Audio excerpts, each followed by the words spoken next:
জমির ধান সাফ করে দে। যে সামনে আসবে তাকে মেরে ফেলে রেখে দিবি। আর পলাশ, সমস্ত ধান আমাদের গোলাতে যাবে। আপনি কিচ্ছু চিন্তা করবেন না বাবু, যা ধান সব আমাদের কাছেই আসবে। আমাদের ছেড়ে দিন বাবু, আমরা গরিব মানুষ, আমাদেরকে ক্ষমা করে দিন। আমরা আপনার পায়ে পড়ছি বাবু। আমাদের অল্প কিছু টাকা বাকি আছে, সেগুলো আমরা ধীরে ধীরে মিটিয়ে দেব। আমাদের কষ্টের সংসার আমরা খেতে পারবো না। এই শয়তানের বাচ্চা, এই ফালতু কথা বলবি না একদম। অনেক দিন তোদের সুযোগ দিয়েছি, আর নয়। বাবু আপনার পায়ে ধরছি, আপনি যা করবেন করুন, কিন্তু ফসলগুলো ছেড়ে দিন। ওগুলো আমাদের একমাত্র কষ্টের ধন। আমার কষ্টের ধন নিয়ে তোরা এতদিন মজা করেছিস, এবার তোদের কষ্টের ওই ধান নিয়ে আমি মজা করে ছাড়বো। বাবু, বাবু, আমরা খেতে পারছিলাম না, সেই জন্য আপনার থেকে কিছু টাকা ধার নিয়েছিলাম। চাষবাস করতেও তো অনেক খরচা হয়ে গেছে, তাই আপনাকে মেটাতে পারিনি বাবু। আমাদের বাড়িতে ছোট ছেলে আছে, ওর দিব্যি দিয়ে বলছি, আপনি ধান ছেড়ে দিন, আমরা আপনার টাকা দিয়ে দেব। তোরা যে টাকা নিয়েছিলিস সেই টাকা সুদে আসলে এখন যতটা হয়েছে, তোদের এই ধান নিয়েও তা হবে না। দরকার হলে তোদের বাড়িটাও আমি নিয়ে নেব। এত নিষ্ঠুর হবেন না বাবু। সরে যা, সরে যা এখান থেকে। এই পলাশ, খেতে আগুন লাগিয়ে দে, সব জিনিসপত্র গরুর গাড়িতে চাপিয়ে দে, আবার গোলার উদ্দেশ্যে রওনা দিই চল। ওগো, তুমি এরকম করো না, খেতে আগুন দিও না, তুমি ছেড়ে দাও, এবারকার মতো ছেড়ে দাও। এই দূর হয়ে যা কুত্তা, বাধা দিতে আসলে কিন্তু এই আগুনে পুড়িয়ে দেবো তোদেরকেও। এবার বোঝো জমিদার কাকে বললে। হ্যাঁ, তোরা জমিদারের সাথে পাঙ্গা নিয়ে কত বড় ভুল করেছিস, এবার বুঝলি তো। হায় হায় হায় হায়, এ তো সর্বনাশ হয়ে গেল আমাদের। হায় হায়, আমাদের সব শেষ হয়ে গেল। মা, খিদে পেয়েছে, খাবার দাও না। খাবার নেই, থাকলে ঠিকই দিতাম। কেন খাবার নেই? জানিস না আমাদের খেতে আগুন লাগিয়ে দিয়েছে জমিদার। আমার খিদে পেলে আমি কি করব? অপেক্ষা কর, তোর বাবা বাইরে গেছে কারো বাড়ি থেকে কিছু চাইতে, যদি পায় তাহলে নিশ্চয়ই এসে তোকে কিছু খাওয়াবে। কিন্তু আমার তো এরকম উপোস করবার অভ্যেস নাই মা। তোর জন্য আমারও কষ্ট হচ্ছে, কিন্তু কি করব বল, আমার তো কিছু করার নেই। ঘরে তো খাবার ছিল, সেগুলো কি হলো? তুমি রান্না করছো না কেন? ঘরে যা খাবার ছিল সেগুলো তো এতদিন চললো বাবা, আর কত চলবে? আমার নিজেরই এত দুঃখ, এত কষ্ট ভালো লাগছে না। তোর মুখের দিকে চেয়ে আমার আরো কষ্ট হচ্ছে। আমরা কি তাহলে না খেতে পেয়ে মরে যাব? কিচ্ছু হবে না আমাদের, একটু সাহস রাখ বাবা। আমি জানি এই দুঃখ কষ্টের সাথে লড়াই করা খুব কঠিন, তবু তো লড়তে হবে। বল, আয় আমার কোলে আয়।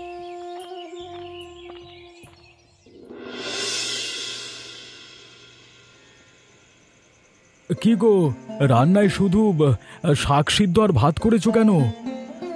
ইচ্ছে হয়নি তাই। ইচ্ছে হয়নি কেন? তুমি আবার আমাকে জিজ্ঞেস করছো কেন ইচ্ছে হয়নি? বুঝতে পারছি না বলি তো জিজ্ঞেসটা করছি। গ্রামের জমিদার বিনা কারণে লোকের ঘরবাড়ি জ্বালিয়ে দিচ্ছে, আমাদের টাকা ধার নেওয়া আছে, সেদিকে খেয়াল আছে? আরে আমাদের তো কিছু বলেনি এখনো।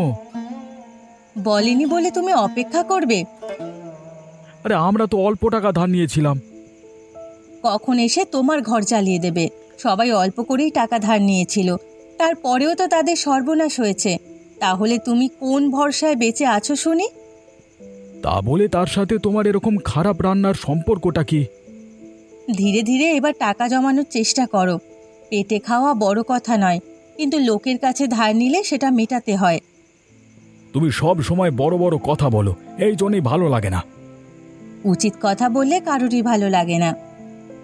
বাবু কিন্তু আগে এরকম ছিল না, হঠাৎ করে কেন যে এরকম হয়ে গেল সেটাই বুঝতে পারছি না। সেটাই বাবুর ব্যাপার। তুমি যদি বলো তোমার কথা কি শুনবে?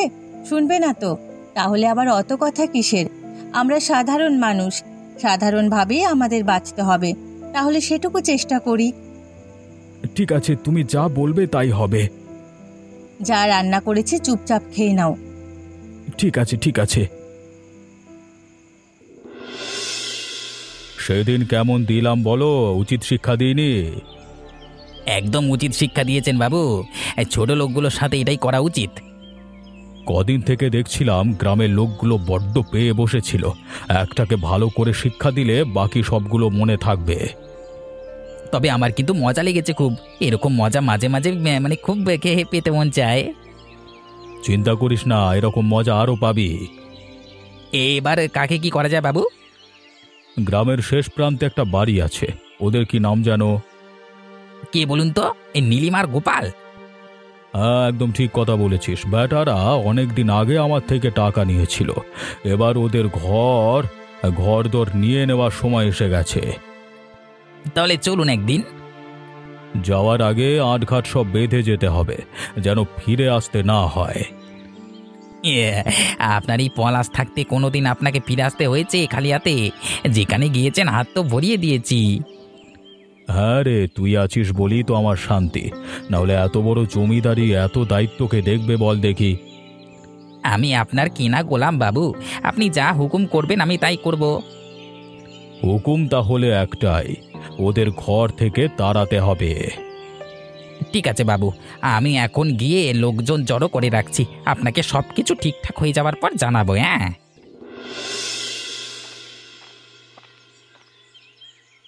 কোথায় রে নীলু, তোর মা কোথায়? মা তো রান্না করছে। তুই ঠিক আছিস বাবা? কদিন খেতে পারছিলাম না আমরা ভালো করে। আমার খুব খিদে পেতো জানো তো। তারপর বাবা মা কিছু একটা ব্যবস্থা করছে। তুই এখন ঠিক আছিস তো বাবা? হ্যাঁ ঠাকুমা, এখন ঠিক আছি। এখন আমরা বেশ খেতে পাচ্ছি। তুই একদম আমার নাতির মতো। আমার যদি একটা নাতি থাকতো তাহলে একদম তোর মতো হতো।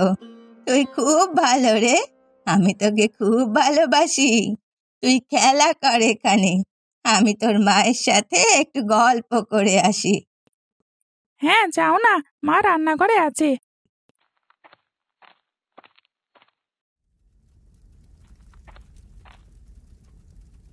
কিরে লতা, কি করছিস? কি আর করবো বলো বুড়িমা, দুটো শাক পাতা সিদ্ধ করছি জল দিয়ে। তোর ছেলে তো তাতেই খুব খুশি। আসলে জানো তো বুড়িমা, ওকে নিয়ে কোনো ঝামেলা নেই। ওকে যা দেবো ও তাই খায়, কিন্তু খিদে পেলে বড্ড কষ্ট পায়। ছোট মানুষ তো। আমি বুঝতে পেরেছি রে, ওর কোনো দোষ নেই। আমাদের কপালটা কি একটু ভালো হবে না? দেখ, গরিব হওয়া তো অসম্মানের নয়, তবে যারা তাদের এই অবস্থা করেছে তারা নিশ্চয়ই একদিন শাস্তি পাবে। এই জীবনে যদি সেটুকু দেখে যেতে পারে তাতেই শান্তি। তুমি একবার ভেবে দেখো, এই কটা টাকার জন্য আমাদের সব কিছু জ্বালিয়ে পুড়িয়ে শেষ করে দিল। কত কষ্টের ধান সব কেটে নিয়ে গেল। শুধু তোদের নয়, আরো অনেকের সাথেই এরকম করবে। তুই শুধু দেখে জানা। আমাদের মতো গরিব মানুষদের উপর অত্যাচার অবিচার আর কতদিন চলবে বলো তো? কিছু ভাবিস না, সব ঠিক হয়ে যাবে।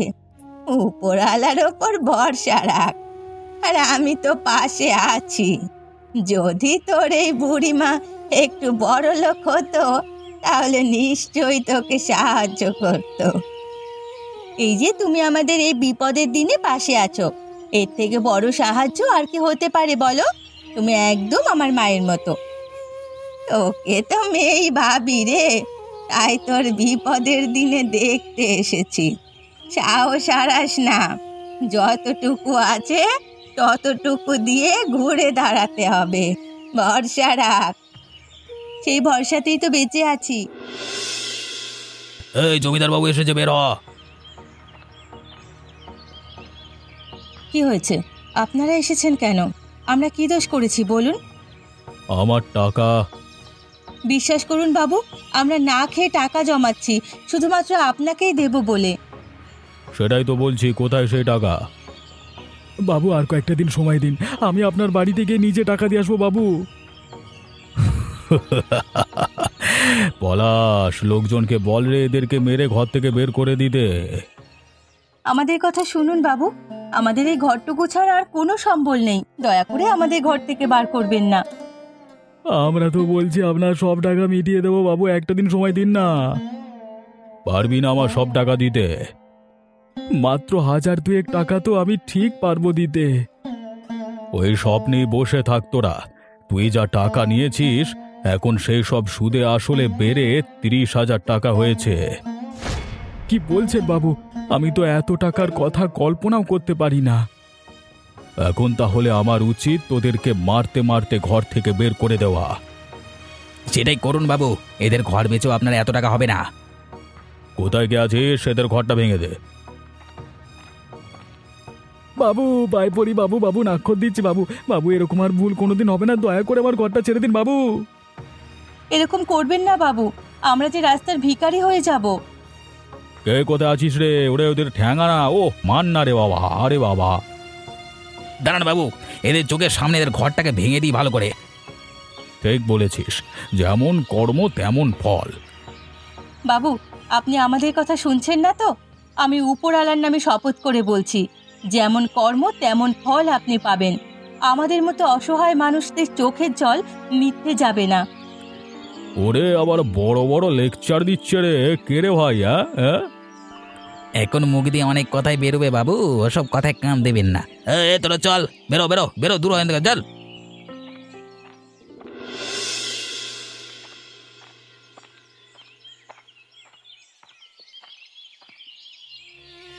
আর কত সহ্য করতে হবে বলতে পারো?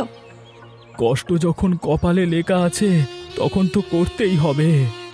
ঠিক কথা বলেছ। কষ্ট কেন করছি বলো তো? আমাদের কি এই অত্যাচার পাওনা ছিল? অত্যাচার তো পাওনা ছিল না, কিন্তু অত্যাচারী জমিদার আমাদের কপালে ছিল। গ্রামের মানুষেরা ওর অত্যাচারে অতিষ্ঠ। আজ আমরা বাড়িঘর হারিয়েছি, অনেকে তাদের ক্ষেত জমি জমা সব হারিয়েছে। এখন এই ভিখারির দশায় আমরা খেতে পারছি না।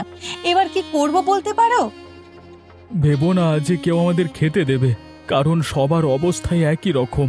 ওই শয়তান লোকটার শাসনে কারোর বাড়িতে অন্ন নেই। গ্রাম যেন শ্মশান হয়ে গেছে।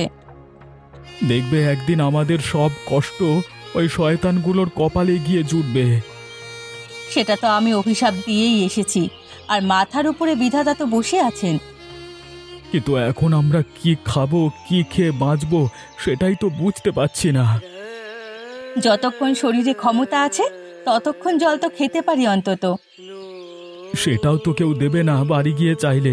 চলো পুকুরে গিয়ে খাই। আমার শরীর যেন আর চলছে না। কি করবে বলো? কষ্ট তো একটু করতেই হবে।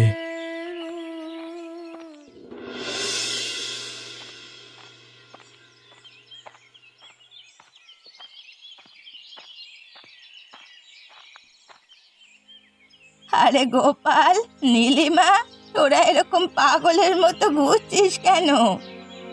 বুড়িমা, আর কেন জিজ্ঞাসা করছো বলো? কেন, কি হয়েছে তোদের? ওই অত্যাচারী জমিদার আবার কিছু করেছে? আমাদের বাড়ি ঘর কেড়ে নিয়ে আমাদের মারতে মারতে বাড়ি থেকে বের করে দিয়েছে। অসহায় মানুষদের চোখের জল মিথ্যা যাবে না। এই গ্রামের আমি সব থেকে বুড়ো মানুষ। আমি অভিশাপ দিচ্ছি, ভয়ানক কষ্ট পেতে পেতে মরবে ওরা। যতক্ষণ না তোদের পায়ের কাছে এসে ক্ষমা চাইছে ততক্ষণ ওদের অভিশাপ কাটবে না। আর তার সাথে সাথে ওদের ধন সম্পত্তি সব যাবে। তোরা মিলিয়ে নিস। কিন্তু এখন আমরা কি করব বলতে পারো? কতদিন হয়ে গেল পেটে কিছু পড়েনি। চিন্তা করিস না, তোর মতো অসহায় আরো একটা পরিবার আছে, তবে তাদের মন অনেক উদার। তুই আমার সাথে চল। কার কথা বলছো বুড়িমা? এখন ওই জমিদারের অত্যাচারে সবার যে অবস্থা, আমাদেরকে থাকতে দেবে? তারা হয়তো নিজেরাই খেতে পারছে না। আমি মানুষ চিনতে ভুল করি না। আমি রতন আর লতার কথা বলছি। ঠিক আছে বুড়িমা, তুমি যখন বলছো তখন নিশ্চয়ই আমাদের সাহায্য করবে। চলো। ভরসা রাখ আর সাহস রাখ, দেখবি সব ঠিক হয়ে যাবে। আর তোরা অসহায় মানুষরা এক জায়গায় থেকে প্রতিশোধের ভাবনা নিয়ে ঘুরে দাঁড়া। সেই দাঁড়ানোর সময় এসেছে।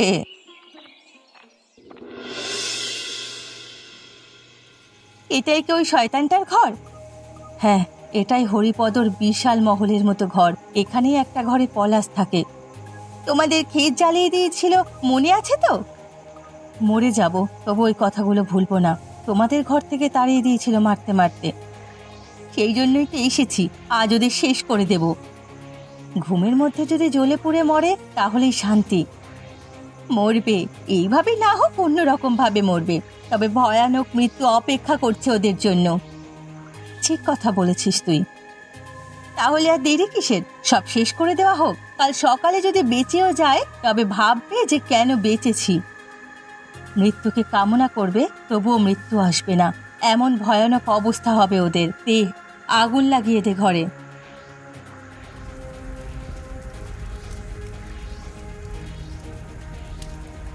উফ, চোখের সামনে দেখেও শান্তি। এত আনন্দ আর অন্য কিছুতে হয় না। হ্যাঁ, এবার চলো। শান্তি তো আমিও পেয়েছি। এবার আমাদের বাড়ি ফেরা দরকার।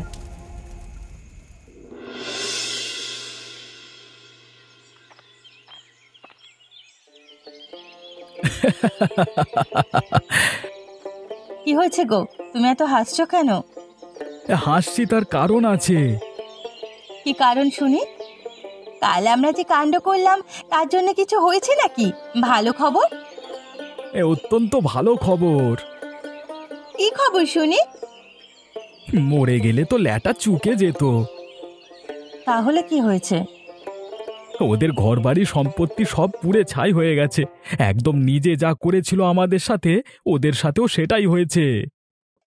তার মানে এখন রাস্তায় রাস্তায় ঘুরবে পাগলের মতো, তাই তো? তাছাড়া তো আর কোনো উপায় নেই।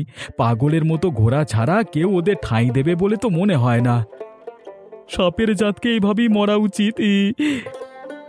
ব্যাপারটা যখন জানতে পারি আর চোখের সামনে দেখি, এত শান্তি পেলাম তোমাদের কি বলবো।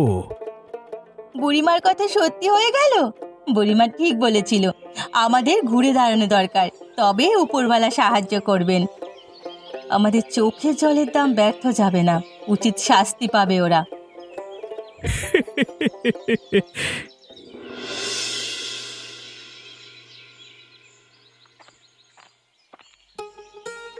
কি হলো? তোমাকে এত আনন্দিত দেখাচ্ছে? বুঝলে তো, আমরা সারা জীবন গরিব হতে পারি কিন্তু সৎ, আর সৎ থেকে জীবনে আমাদের সুনাম করছে লোকে। কি বলেছে সবাই? গ্রামের সবাই লোকজন বলা বলি করছে যে ওদের উপরে অত্যাচার হলেও ওরা যেহেতু সবাই সৎ ছিল, তাই ক্ষতি হলেও এখনো মাথা উঁচু করে বেঁচে আছে। আমরা নাকি লোকের অনুপ্রেরণা। আর কিছু বলেছে নাকি লোকে? আর বলছে অসৎ পথে থাকলে কি হয় সেটা হরিপদবাবু আর পলাশকে দেখে শেখা উচিত। সবাই বলছে এবার আমাদের একসাথে মিলেমিশে চাষবাস আর সমস্ত কাজ শুরু করা উচিত। হ্যাঁ, তাহলেই নাকি আমরা ঘুরে দাঁড়াবো। লোকজন তাহলে এখন আমাদের ভালোবাসে? হ্যাঁ, আমাদের যতটা ভালোবাসে ওদের ততটাই ঘৃণা করে। আর ঠিক বলেছ, আমাদের ঘুরে দাঁড়াতেই হবে। আমার মনে হয় ওরা আমাদের পায়ের কাছে এসে পড়বেই পড়বে। আমারও সেটাই মনে হয়। তাই আমাদের মাথা উঁচু করে বাঁচা উচিত সাহসের সাথে। আমরা যখন কোনো ভুল করিনি তখন আমরা আর ভয় পাবো না। এসো, আমরা হাতে হাত রেখে প্রতিজ্ঞা করি।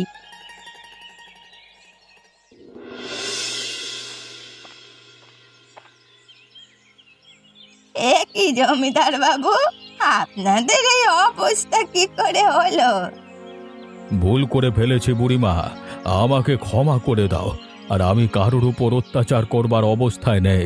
আমাদের সব শেষ হয়ে গেছে, শুধু প্রাণটাই বেঁচে গেছে। লোকের বাড়িতে আগুন লাগানোর মজা পেলেন তো? সেই আগুন আমাদের জীবন ছারখার করে দেবে বুঝতে পারিনি। আর তাছাড়া এখন মনে হচ্ছে সেদিন রাতে বোধহয় আমরা একসাথে জ্বলে পুড়ে শেষ হয়ে গেলে ভালো হতো। বেঁচে থাকাটা আরো কষ্টের মনে হচ্ছে গো।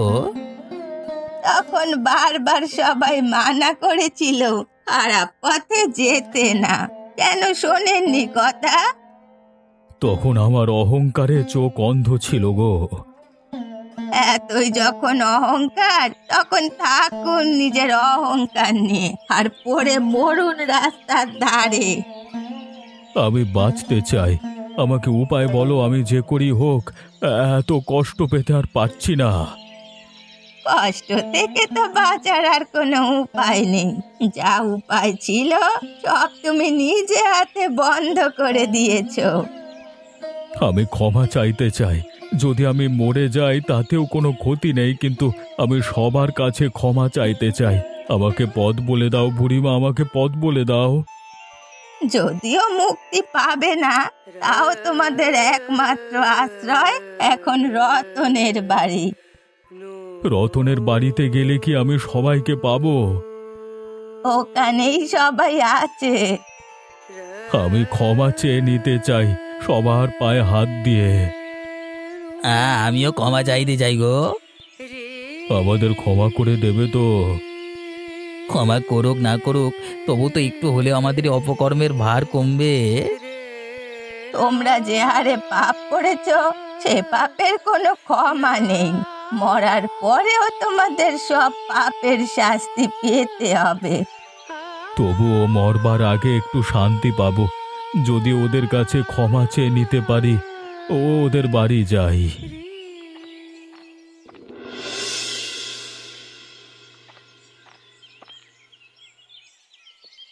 কই তোমরা কেউ বাড়িতে আছো?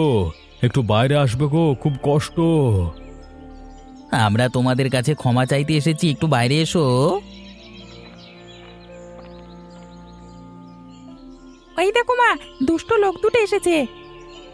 আমরা দুষ্ট লোক নেই বাবা, আমাদের ঘরদোর সম্পত্তি সব পুড়ে ছাই হয়ে গেছে বাবা। আমরা খেতে না পেয়ে পথে পথে ঘুরছি, আমাদের কেউ আশ্রয় দিচ্ছে না। তাই মুখ তুলে তোমরা এখানে চলে এলে? কি ভাবলে আমরা ক্ষমা করে দেব, তোমাদের আশ্রয় দেব? আশ্রয় না দাও, অন্তত একবার মুখে বলে দাও যে তোমরা ক্ষমা করে দিয়েছো। ক্ষমা চাওয়ার মুখ আছে তোমাদের? লজ্জা করে না? বাবুর সাথে ষড়যন্ত্র করে আমরা দুজনে মিলে অনেক লোকের অনেক ক্ষতি করেছি, তাই আজকে আমাদের এই অবস্থা। আমাদের তোমরা দয়া করে ক্ষমা করে দাও। ভয়ানক অসুস্থ, ভয়ানক ক্ষুধার্ত আমরা। আমার এক্ষুনি মনে হচ্ছে মাথা ঘুরে পড়ে যাব, শরীরটা খুব খারাপ লাগছে। মনে আছে একদিন পায়ে ধরেছিলাম আপনার? আমরাও ধরেছিলাম, ধরে বারবার অনুরোধ করেছিলাম আমাদের এরকম সর্বনাশ না করতে। তারপরেও কোনো রকম কথা না শুনে আমাদের ক্ষতি করেছে এরা, এদের কোনো ক্ষমা নেই। দূর হয়ে যাও তোমরা, আমরা চলে যাব, শুধু আমাদের একটু দুমুঠো খেতে দাও। আমরা আর এ গ্রামে থাকবো না, তোমাদের কাছে ক্ষমা চেয়ে আমরা চলে যাব। শোনো, বাড়িতে কুকুর বিড়াল আসলেও আমরা দুমুঠো ভাত দিই, আর এদের মতো আমরা ছোট লোক নেই। তাই কচু পাতা করে দুজনকে আমাদের ঘরে যা রান্না হয়েছে দুমুঠো গরিবের তিতা ভাত দাও। ভাত খেয়ে কিন্তু এখানে দাঁড়াতে পারবে না, চলে যাবে। এই নাও, খেতে খেতে দূর হয়ে যাও। আহারে, গরিব ঘরের তিতা ভাত যেন অমৃত বলে মনে হচ্ছে, অসাধারণ লাগছে। তবে আমরা চলে যাচ্ছি, আর কোনোদিন আসবো না। পারলে ক্ষমা করে দিও আমাদের গো। এরকম মজার আর দুষ্টু মিষ্টি গল্প শুনতে আমাদের চ্যানেলটিকে সাবস্ক্রাইব করতে ভুলবেন না। দেখুন না কেমন চলে যাচ্ছে ওরা লেজ গুটিয়ে।